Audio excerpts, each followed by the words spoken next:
Welcome to the Whole Bowl Co podcast with myself, Daisy, and Ellie. We are longtime friends and business partners. This is your go-to source for women's health, experiences, and humour during trying to conceive, pregnancy, and postpartum. Join myself, a qualified nutritionist and mother of one, and Ellie, a mum of two boys, as we share our personal motherhood journeys and insights. Tune in for expert interviews on topics that matter to you, including many candid conversations about motherhood. Subscribe to our podcast and follow us on Instagram for updates. Let's navigate this beautiful journey together. The Whole Bowl Co acknowledges the traditional custodians of country throughout Australia and the connections to land, sea, and community. We pay our respect to their elders past and present and extend that respect to all Aboriginal and Torres Strait Islander peoples today. This week on the Whole Bowl Co podcast, we chat to Brittany Darling. Brittany is a multi-award-winning accredited clinical nutritionist and herbalist. Brittany has been working with fertility, pregnant and paediatric clients for over a decade in her Sydney-based clinic. Additionally, she is the founder of children's supplements I'm Nutrients and co-founder of ES Fertility Supplements. Britt is the go-to expert in the media, including for Body and Soul, Gourmet Traveller and Women's Health. Brittany is a long-time supporter of the Whole Bowl Co. I believe we sent Britt a bundle when we first kicked off our very first week of business 3 years ago. And she did a great job of sharing that bundle and explaining it to her audience and building us up. And she supported us ever since, which is 3 years, which is huge. And it's really lovely. I love the supportive network we have of women around us who all support each other. It's really fantastic. And she's still supporting us to this day in the way of she's our expert of the week over at Whole Bowl this week. She's provided 2 great articles for us. One is all about starting solids and introducing allergens. And the other article is all about iron-rich foods for toddlers. So all about iron deficiency in toddlers and what to look for and what to do. We chat about both of those topics in the podcast that follows. And it was a really lovely chat and something like quite relevant to both of us at this stage of our lives, Daisy and Ellie, with Daisy's almost 12-month-old and my 2-year-old's low in iron. So, yeah, it was really great to have a chat through. We also cover important topics like constipation in toddlers and sleep. So, yeah, I really hope that you guys enjoy this chat because I certainly did. Okay, so we've got Brittany Darling on the podcast this week. Welcome, Brittany. Thanks for having me, Ellie. So I've just kind of explained how you're our expert of the week and the articles that you've provided this week, which are fantastic and very helpful to me specifically. So this week, guys, you've got Ellie on the other end of the podcast because Daisy's unwell. Unfortunately, she really wanted to be a part of this one and she had her own questions for you. So we were really using this time as a bit of a consult, but she'll have to catch up with you separately. So yeah, we're really grateful to have you. And I think I'd just really love to hear personally, and I think everyone else would love to hear a bit of your background. So you're a nutritionist, an accredited nutritionist, but you're so many other things and you've got your own different brands and businesses and some children involved. And I'd really just love to hear about you professionally and your journey to where you are now and what that looks like for you now. And then your own kind of a snippet of where you are in your own motherhood journey. Yeah, it's definitely been an interesting journey. I remember graduating uni, gosh, it must be coming up to nearly 14, 15 years ago now. When you leave, you've got this idea that the only way of working as a nutritionist or using all the knowledge that we've acquired is in one-on-one consultations, right? That was all go work for a big supplement brand. So, yeah, it's definitely been an interesting ride. So I started off doing exactly that, slogging my guts out. And I still do, actually. I still see clients one-on-one. It's something that I really enjoy. And, yeah, it's so rewarding when you see someone from, start of their fertility journey all the way through their pregnancy, help their baby start solids, and then, help them with all the early childhood lurgies and things that, you get thrown at as a parent, the eczema, the food allergies, all that kind of stuff. Mm-hmm. But about what would it have been 4 years ago, so it was 2020, I embarked on the journey of becoming a supplement entrepreneur completely accidentally. My son was dealing with a whole heap of issues, including anxiety and school refusal and gut issues, and he has multiple diagnoses, which I actually don't talk about very much now, because now that he's getting older, he, that's his story to tell. Yeah. So I'm quite tight-lipped on exactly what the diagnoses are, but we were dealing with a lot of issues when he was younger, and as a nutritionist, I knew exactly what nutrients I wanted to give him. I wanted to give him the magnesium, the zinc, the B6, the iron, all those things. But all the kids' supplements were utter rubbish. So the gummies were full of artificial sweeteners, which, like, I would never give him a diet soft drink with artificial sweetener or anything else with artificial sweetener. So why would I give him a health supplement with artificial sweeteners in it? And then also the kids' stuff didn't have optimal dosages or optimal forms. So a lot of the iron supplements on the market, because his iron levels were quite low, they're all iron oxide. And we were also dealing with chronic constipation. And we know that iron oxide causes constipation. So there was no perfect supplement. So essentially I embarked on this for him, and I call it my accidental business, because we sold out multiple times. We are growing now at an insane rate. We're one of the fastest growing startups in the country. We're getting lots of professional recognition, which is great, because I feel like we've kept very quiet the past 4 years. We've literally just had our heads down, our bums up, and have just been working really, really hard to keep producing awesome supplements and to support our community who, they need help with so many different things. So now we've got nearly 5 products in the range. We're about to launch another product next week that really just help parents to address these, things that pop up for their kids. Really tailored formulations, really high quality active ingredients that we're putting in. And it's quite hilarious on reflection. When I graduated uni, my business was called Whole Food Healing, and my Instagram handle is still Whole Food Healing. I have a weird attachment to it. But now I'm in the supplement biz. And I was adamant when I graduated uni that, you don't need supplements. You can get everything you need from food. And I very quickly realized that our food isn't what it used to be. Nutrient depletions happen because our food is so depleted, but also because of malabsorption stuff. Our, busy lifestyles demand more from us. If, for example, magnesium, than, what we can consume. So yeah, it's funny that, cycle that happened. And then, last year I launched a second supplement company which focuses on reproductive system health, which is called EOS Fertility.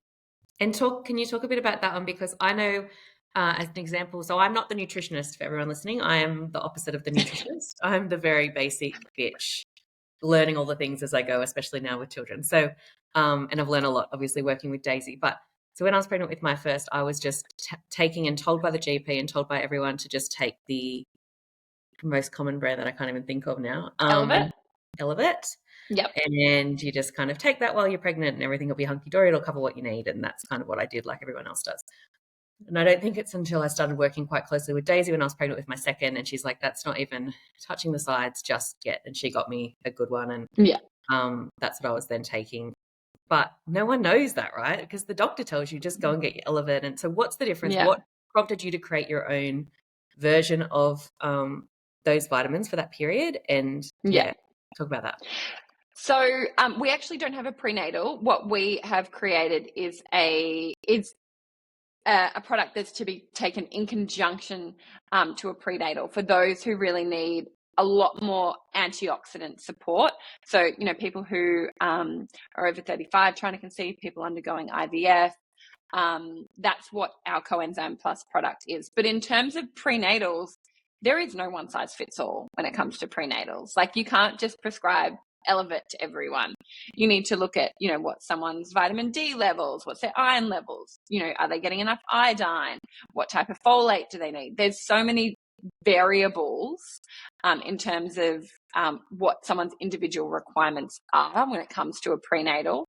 And then your nutritional requirements change from when you're trying to conceive, first trimester, second trimester and third trimester, and then of course breastfeeding. So there's not one prenatal for that whole period. Your requirements change, and what prenatal you're on really should be tailored to what your individual nutritional needs are. Yeah, okay. And so that's something that you would see a nutritionist on. You'd get your bloods done, see a nutritionist throughout that period, and then they would tailor the formulation that they're providing you with. Yeah. But also, for people who don't necessarily want to pay hundreds of dollars to see a nutritionist, these are conversations that you could potentially be having with your OBGYN, hopefully your IVF doctor, maybe your pharmacist. Yeah. And motherhood. So you've spoken about your oldest son. How many children do you have? So I've got 2 kids. So my son is 11, and my daughter is 9. Okay. All right. So you kind of, well, everyone says like you've come out the other side, but you haven't, have you? You've come into a new tunnel.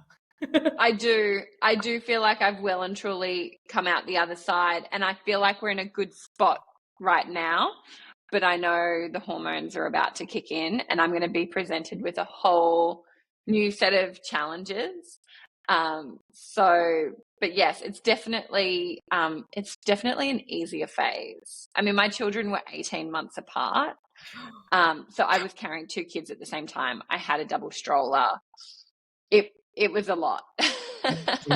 Like twins, isn't it? And you'd done your degree before, a couple of years before. So did you pause while in those manic years, or were you like coming up with your next business ideas and your next, like what sort of? It's so I did my advanced diploma at, where did I do it? ACNT. And then I was actually heavily, heavily pregnant when I was finishing my bachelor's degree at Endeavour.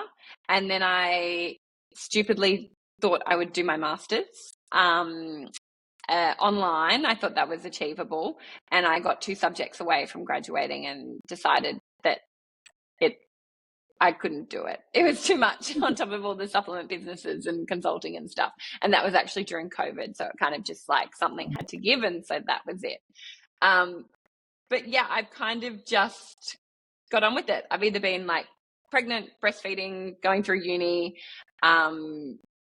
seeing clients, making it work. I remember in the early days, I would see clients on Saturday and my husband would take the little ones. And then if, someone needed a breastfeed, he'd pop in and I'd get a boob out between clients and Yeah.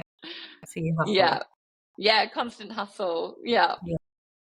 So you've gone through your own, the solids journey yourself with both kids.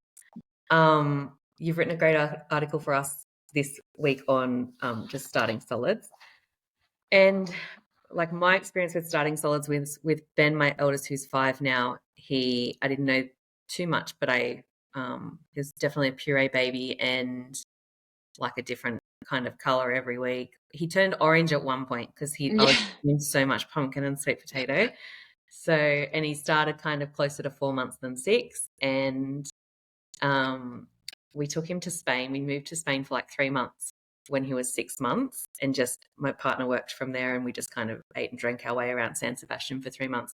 And so I think that's where I loosened things up a bit, and, was just blitzing whatever we were eating, or, he ate some fairly fun things over there, sucked on a lot of baguettes.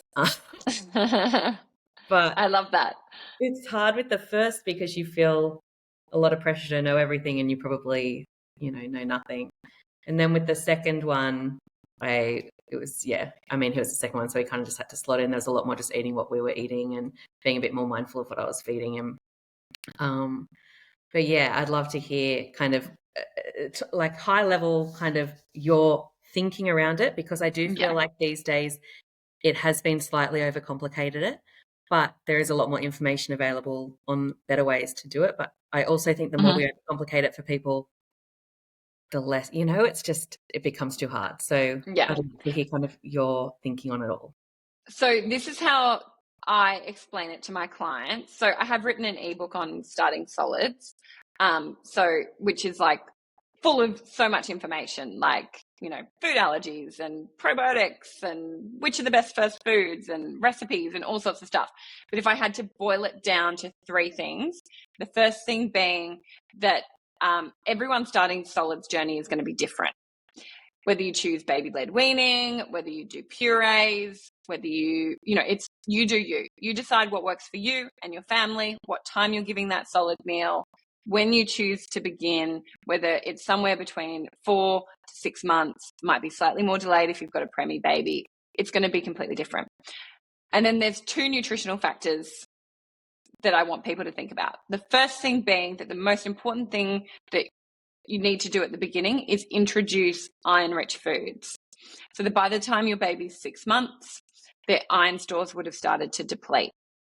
And so you need to be giving them iron-rich foods. Iron-rich foods are important for brain development, growth, making red blood cells, etc., etc. Iron is really, really important for both babies and also young children because they're growing. When you're growing, you need iron. Same goes for pregnant women. You're making red blood cells. You're growing. You're growing a human. So you need iron. So introducing these iron-rich foods is number one. The second thing I want people to think about is allergenic exposures. So exposing them to all of the common allergens: soy, peanuts, dairy, wheat, tree nuts, all those food allergens. Early exposure to these food allergens is actually preventative and beneficial for preventing food allergies. We need to make sure that these first exposures are oral exposures, not skin exposures. So don't go rubbing peanut on your kid's skin thinking that maybe that'll show whether they're allergic or not. Absolutely not. It needs to be an oral exposure first. Having skin exposures can actually predispose them to food allergies and reactions. So you want to be careful of the skin products that your baby's using as well and make sure that they're food allergen free. So nothing with, say, almond oil.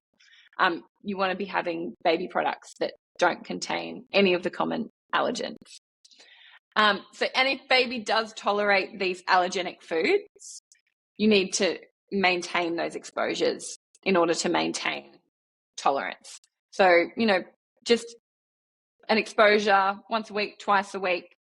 And then after that, obviously there's variety, there's introducing different textures, and we know that there's a really critical period between when they start solids and 12 months for variety and getting them off or gradually, increasing the texture and the chunkiness of the food from puree to more textured.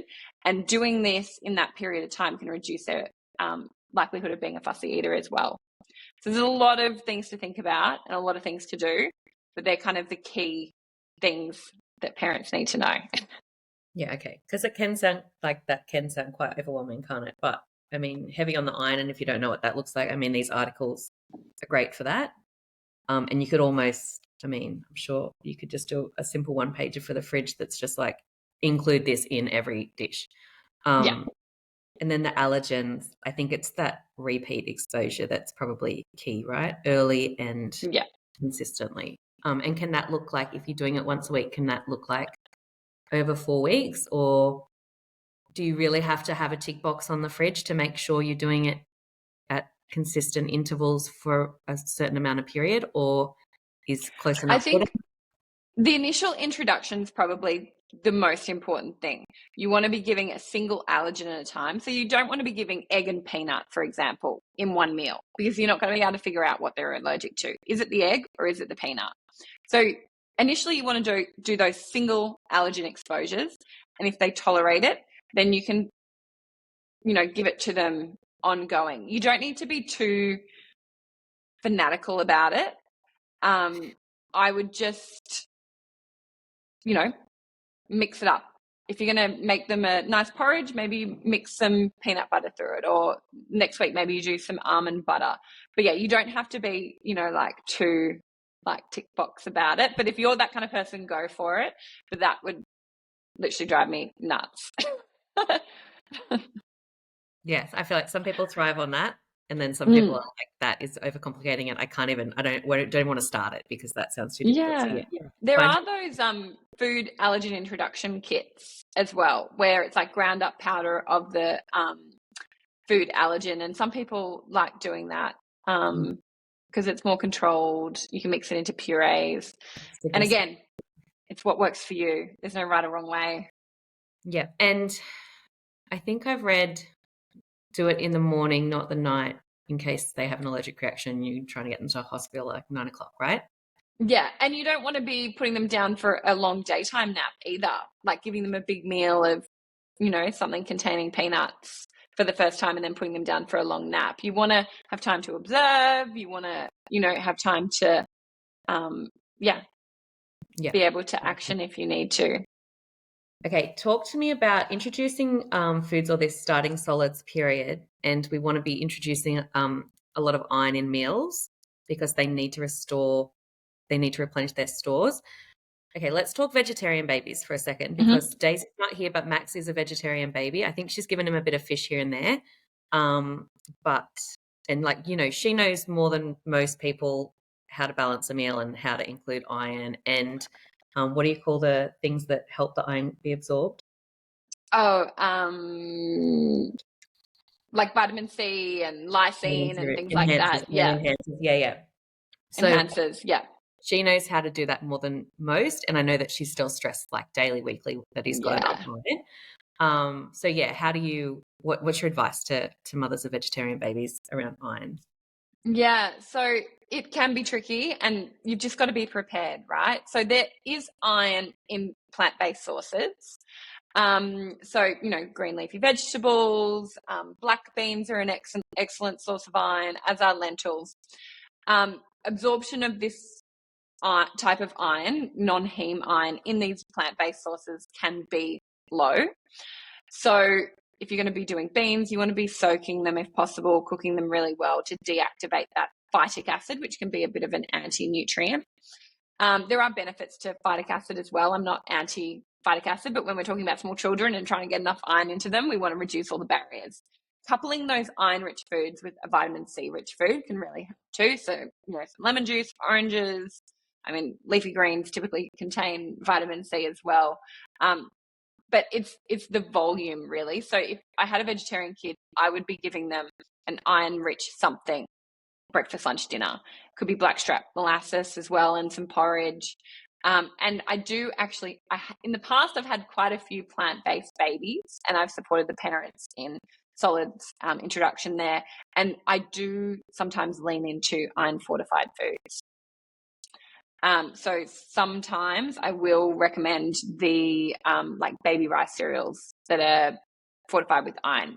They may not be the most perfect foods, but when it's the difference between a child not getting enough iron or not getting enough iron, it's a good tool to have in your kit. Yeah, okay. And how early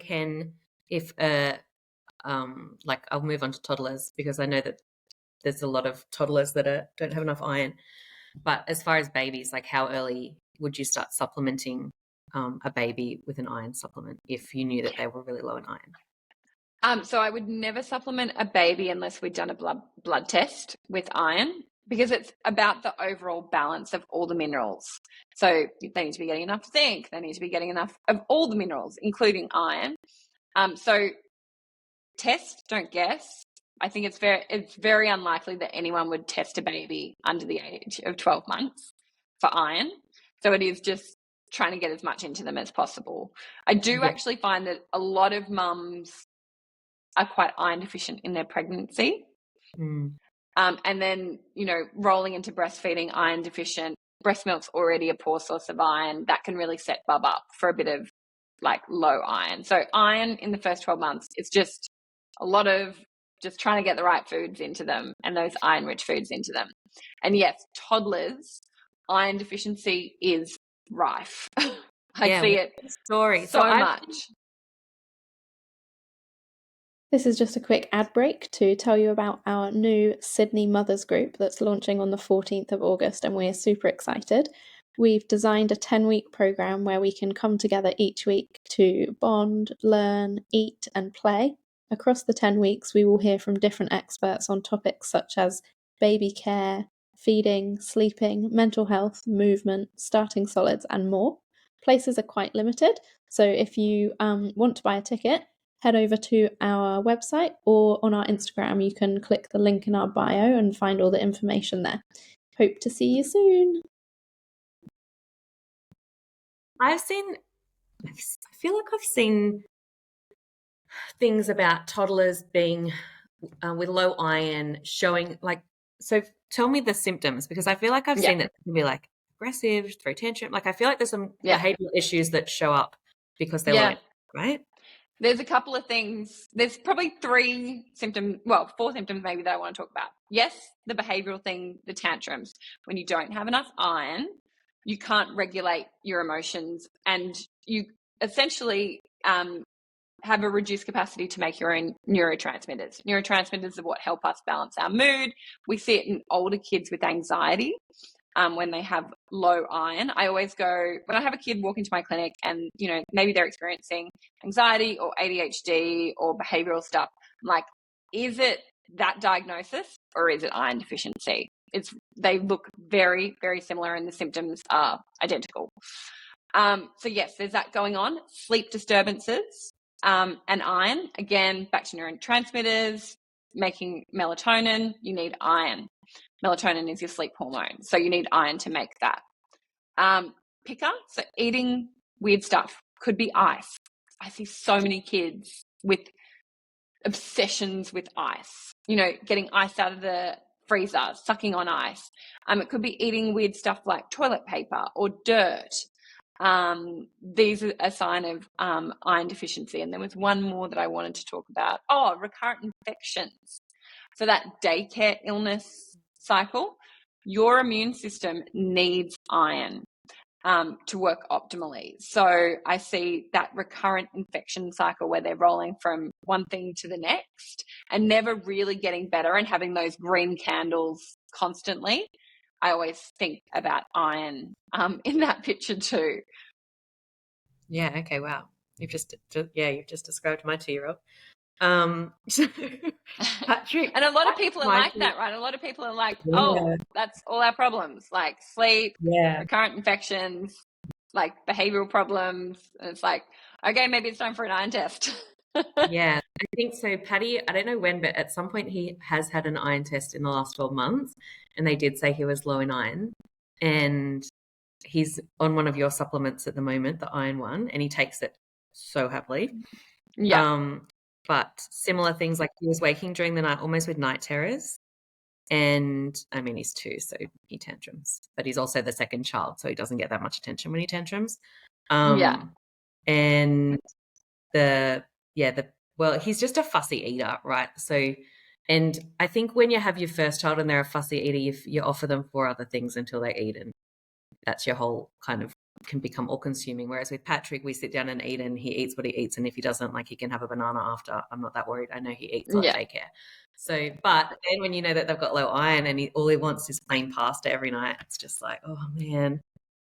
So, yes, toddlers with low iron. And if a mum is listening to this or a dad and thinks that they are ticking all of these boxes, what is their first step?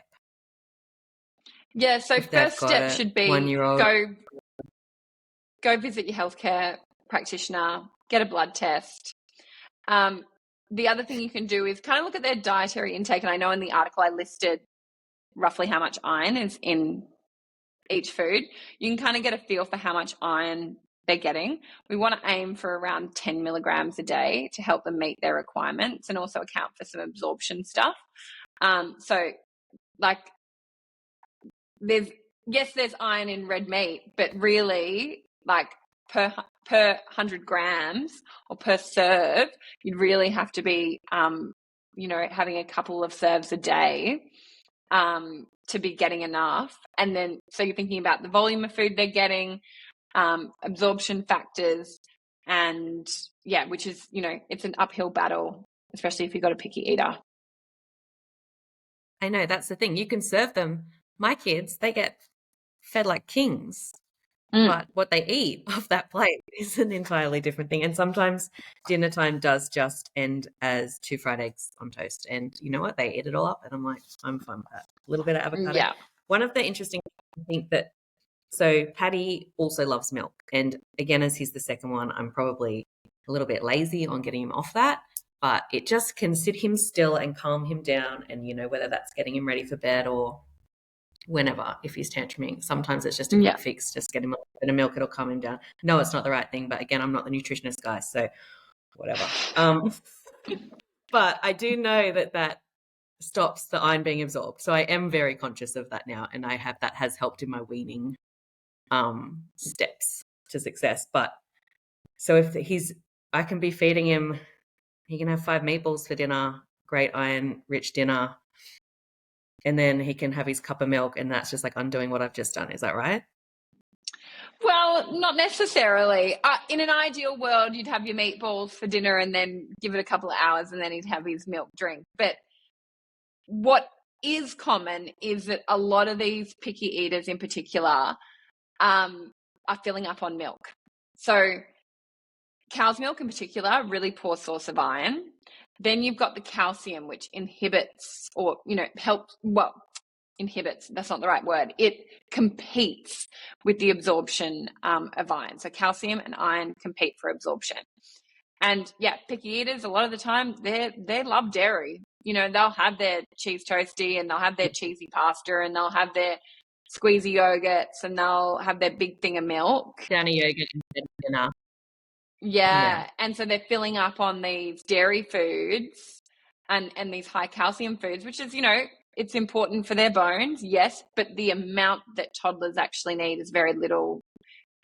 I'm going off the top of my head, but you can look at eatforhealth.gov. It'll show you exactly what serves of each food group your child needs, but it's only around 1 serve a day of dairy or calcium-rich foods. Yeah, and a lot of kids are having, 2, 3, 4 serves. And by having these excess serves, it's displacing those iron-rich foods and also creating some absorption issues.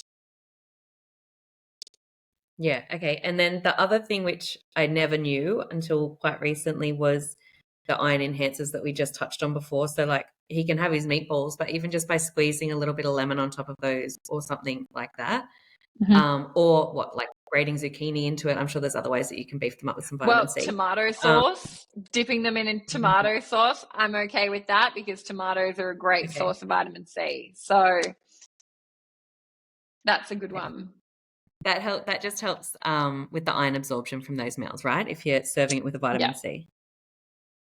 Yeah, okay. Yeah, see, it's jungle out there, guys. Isn't it?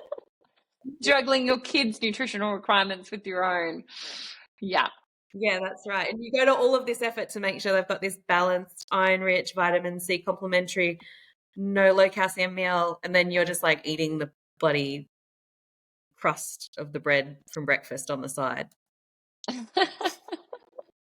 Actually not, but kind of. Yeah, we're all in the same pit. Yeah. Yeah, okay, so that's really interesting. And so then once you've got the if you're to take your toddler to get tested because you are thinking that potentially they've got low iron, would you then go back to that doctor for a course of action or and would they often recommend a supplement or what are those next steps like? Yeah, it's so individual, right? So there are supplements that if you were low in iron that they would recommend. I find that an iron bisglycinate is more bioavailable, but also doesn't cause the gastrointestinal side effects like the constipation, the nausea, and all that kind of stuff that you see with the other typical iron supplements. But again, it needs to be individualized. You need to individualize dosing and really speak to your healthcare practitioner about that. But yeah, I would, clinically, I always lean towards an iron bisglycinate. And I do think it's important to mention, and because I never really understood this until, 5 years later, that GPs don't necessarily understand, like how many hours of nutrition do GPs do in their studies? And this isn't a diss to GPs, but it just means that sometimes they might not be providing you with the most current, up-to-date or holistic approach to an issue like this, right? So if it doesn't feel right or it feels a bit Google, then just go and find someone else to speak to. Or find an expert online that kind of resonates with you in regards to this stuff and feels like an expert in that field, and then chat to them about it. Because I've definitely felt that with some of the GPs I've seen with the kids. It's like, you listening to me? Because I feel like you've just Googled this, or like I've also read that. I just told you that, you know? Yeah. Um, feel a It's bit like, tricky. And, full respect to them, they're seeing a lot of patients. It's really, quick turnover. They don't have an hour like I do with my clients to really get into the nitty gritty. And, there's things that they can do that I can't. Like, I wouldn't come to me and I can't, like, legally, but I wouldn't come to me for, a diagnosis of something. But, come to me and tell me what troubles you're dealing with, and I will tell you how we can help naturally. You mentioned it a couple of times, and I wrote it down the first time because I think it is a really interesting point to cover and maybe not discussed enough, is constipation in kids, young kids, babies, and then toddlers probably more so. Well, I never really had too many issues with my kids, but so many of my friends had kids that couldn't do a poo for days, weeks, and it became a real issue to the point that they couldn't really go to daycare, or it was a big issue trying to get. They were obviously in pain. What do you see there? What are the causes of some of those situations? What is some of the solutions? Yeah, so there's a few different potential causes.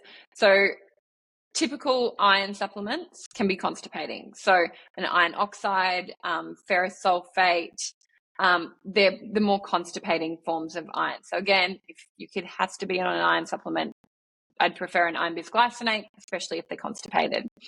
The other thing you want to think about is what's their fiber intake like? Are they getting enough fiber? Sometimes too much fiber can also cause constipation.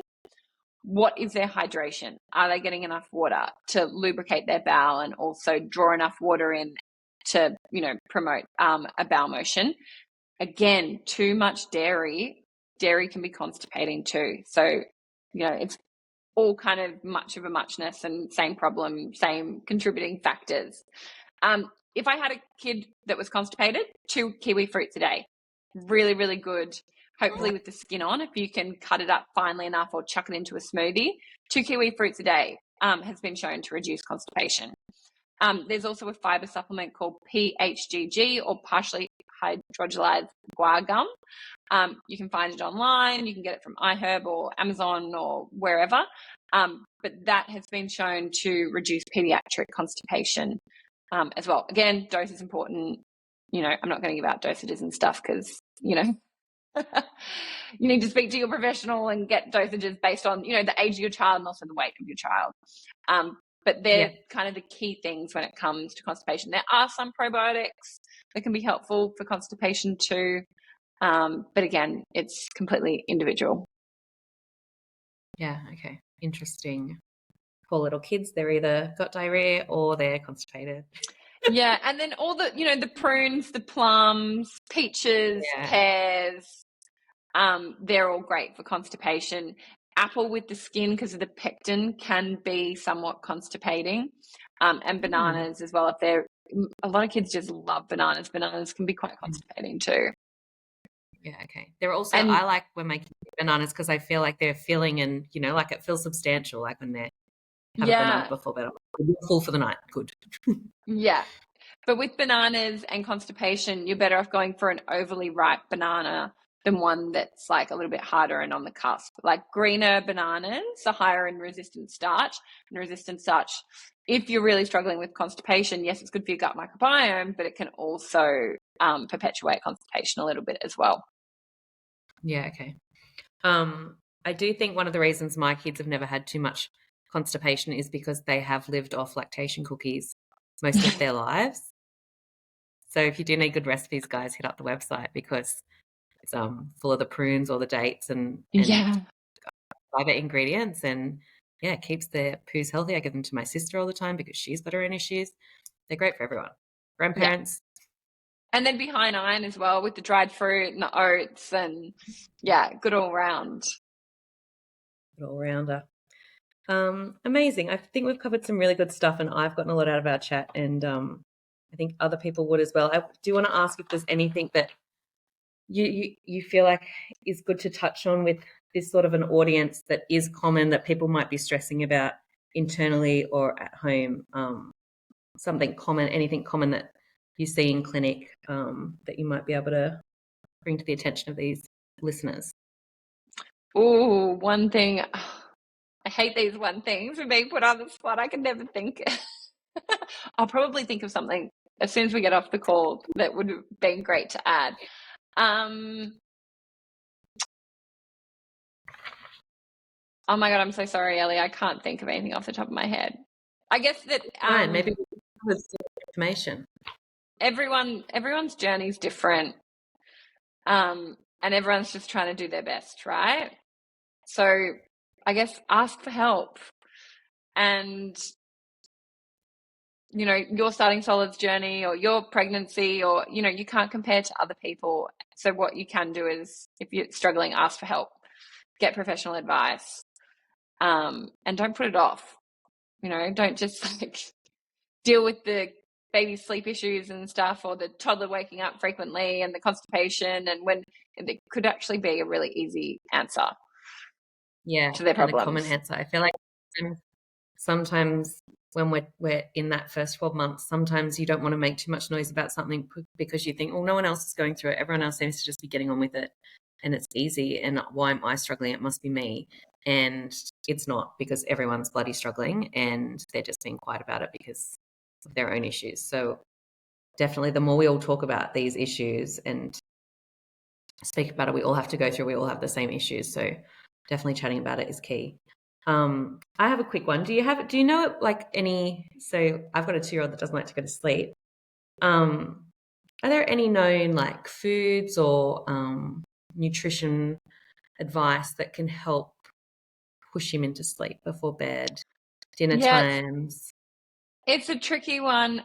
I would say check iron status. You need that iron for sleep onset to make your sleep hormone. And, at iNutrients, we've thought about for quite a long time developing a sleep something for kids, and we've toed and froed. I think we will do one eventually, but it's probably important to know that a lot of herbs, especially sleep herbs, things like passion flower, haven't been studied in children. And there are a lot of kids' sleep products on the market and that contain herbs that haven't been studied in kids. So there's no, unfortunately, silver bullet when it comes to sleep. Magnesium can be helpful, but again, it needs to be the right dose based on your child's age. Giving too much magnesium, especially to a 2-year-old, will essentially just give them diarrhea. But things like Epsom salt baths are great. Calming rituals. There's no silver bullet for sleep, sorry, but I would definitely say get the iron levels checked. Yeah. Things like chamomile tea actually can be really great as well. If, chamomile tea with a little bit of honey, chamomile has been studied in children and does have a really great calming effect, and is good for sleep onset. It's also good for digestion too. So I am a fan of chamomile. That might be a good one. You should definitely bring out something to help kids sleep. We are working on it. Yeah, we are working on it. There are many things on the market, and I have bought some of them before. Like they're just like magnesium, maybe a magnesium chamomile blend. I can't remember what I've got before. But they get me, and you're tired. You're looking at the shelves for this silver bullet, and you grab it, and you're like, oh, it's a gummy covered in sugar as well, so they'll eat it. And I know how bad that is, but. So we are working on something for sleep, or at least something calming to incorporate into, the evening ritual. But at iNutrients, what's really important for us is that there's safety studies and efficacy studies done in children. So there are some raw materials that we are looking at that have got those that meet that criteria. It's just finding the perfect formulation, testing the flavors, but it is in the lineup, as is, we've got a product coming out for gut health and for constipation.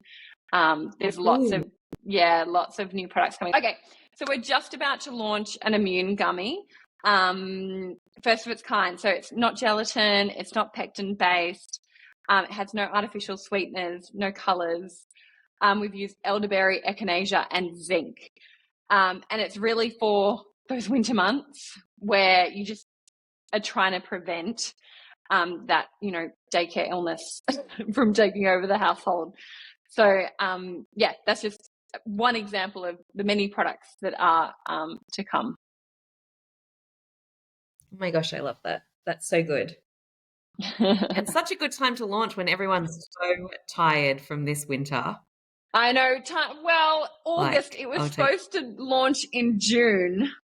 So, it's a couple of months too late. But, I feel like I remember last year, all our illnesses. This is when to sell to the people, because this is when to sell to us, because we're so weathered from the period that we're like, yes, stock up.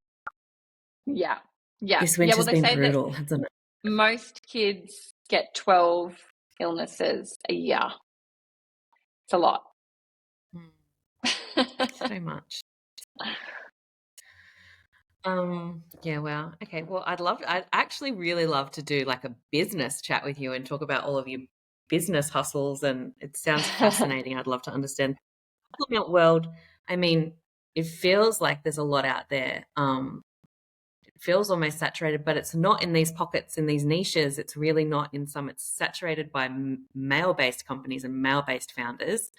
But there's this the world of it that's hard.